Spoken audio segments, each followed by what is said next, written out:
All right. So, first things first. We'll do it like this, facing each other. We talked about expansion and contractions, okay? Now, we work first sitting down to get mobility on our rib cage. We didn't talk anything about our legs at first, for you guys to feel where is your limit, how much can you expand your chest, how much can you move from side to side, how much can you move your chest circular. All this is to do with your stretch around your rib cage. So if your head movement is like a little bit short like this, there is no problem. It's just that you're not used to working the type of muscle on your rib cage. So that's the part you need to work on. I'm very flexible. My head movement is here. You have to work with opposite. You have to work with engagement to control and always be on that centered place. Okay? Now, the second point we talked about was the legs adjusting into the body. So if we're here facing each other, I'm going to demonstrate with Nina's body so it's nice for you guys to see. So as you're collecting forward, you have your plie, contraction of the rib cage. You start breathing in, we're going to press the ground, roll into the back, allow the shoulders to relax, use the weight transfer to finish, collect the rib cage, arrive on the knee, and then you use always the ground first to roll into your body. So then you have like a nice long circle.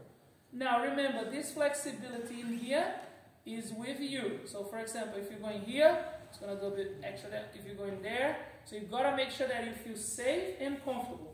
The best way to test this is with your breathing. So you breathe in, and you breathe out when you're collecting.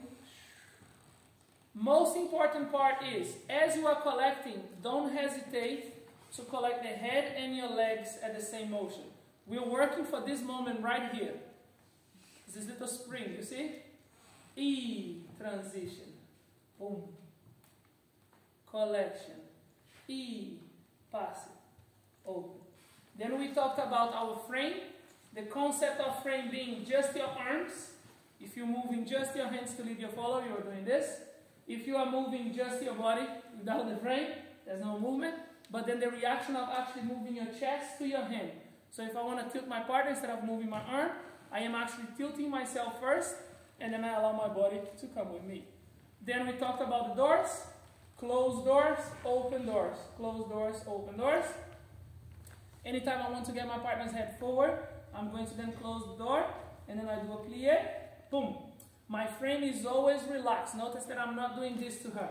This is the worst thing you can do to the follower. You ask her to relax, and then you do this. She's like, what the hell do you want in here? Okay? So in here, as you close the door, weight transfer, shift the weight. Now the door on the left is going to start to release. So I'm literally opening the hand here, and then the right matches that intention. Open, and then the weight transfer together with the frame gets the end of the circle. See? Ladies and gentlemen. So we are here creating this motion. See? That's when your wrist opens.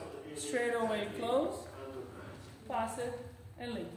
So we did all that today for you guys to practice. Now later on we're going to do more exercises. But the idea is to get you guys at least soon doing this with steps. Pa, pa, boom, pa, pa, boom, pa, pa, boom. So the concept of the hand movement is to make sure that any link or any variation doesn't change anything for you. Any variation that we do, with turns, without turns, anything, is exactly the same. Because it's in your body, that technique of extension and contraction. And then as leaders, we need to learn how to respect and explore that to the maximum to create the new steps. Okay? Thank you very, very much for today. You guys have been amazing, as usual. I appreciate you guys joining the course. Thank you.